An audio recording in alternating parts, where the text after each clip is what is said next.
Hi folks, I want to show you my Hudson Oscar 60. So I have this set up with the head underneath this shelter. My Wood-Mizer LT70 wide head is over to the right there, so they kind of share the same space. I have the track extending out of the shelter. So every time I finish sawing, I back the saw head back underneath the shelter so it stays protected. So I use the Wood-Mizer for cutting everything that's up to about 31 to 34 inches in diameter. Everything bigger than that goes here on the Hudson. So you might be wondering, well, why am I selling the Hudson? Well, as you can see from this log that's on here, this is a big red maple.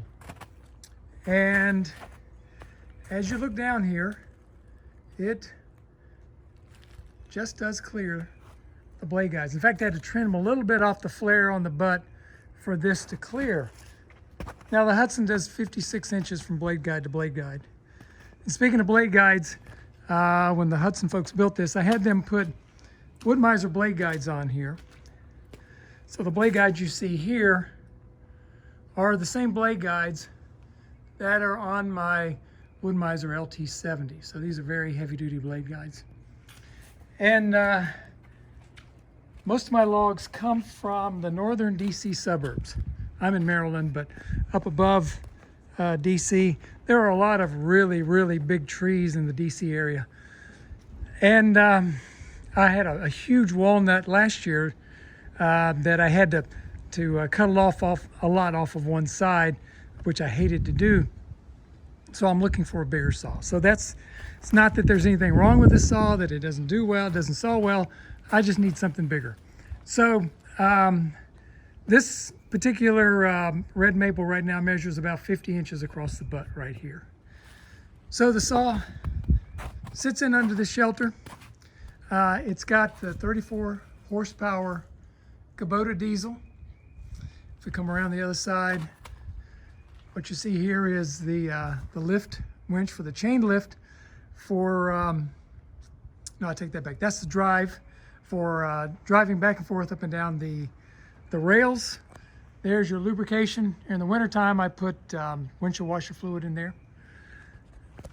Over on this side, so here's your control panel for the engine.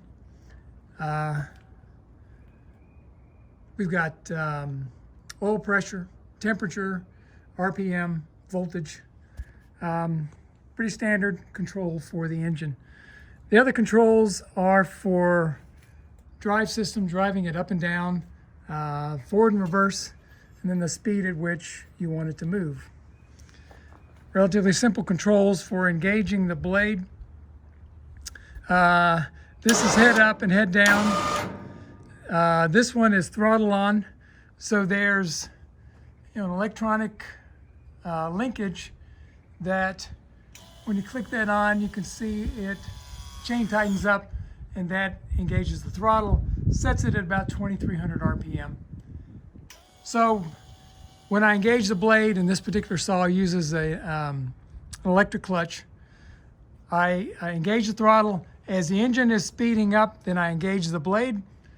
Clutch engages, the blade starts turning, and away we go. Blade tension is done through this bolt right here, which presses against the idler wheel, the housing for the idler wheel. And that is done with a torque wrench to set the tension on the blade. The blade I'm using is a Wood-Mizer 10 degree, 1.5 inch 055 thick blade. I've got the Wood-Mizer sharpener and setter, so I use Wood-Mizer blades on here. So what I'm going to do is take a cut off of this red maple, show you, this will be a typical speed pass for cutting through this, and then show you the quality of cut after it's done. So we'll be right back.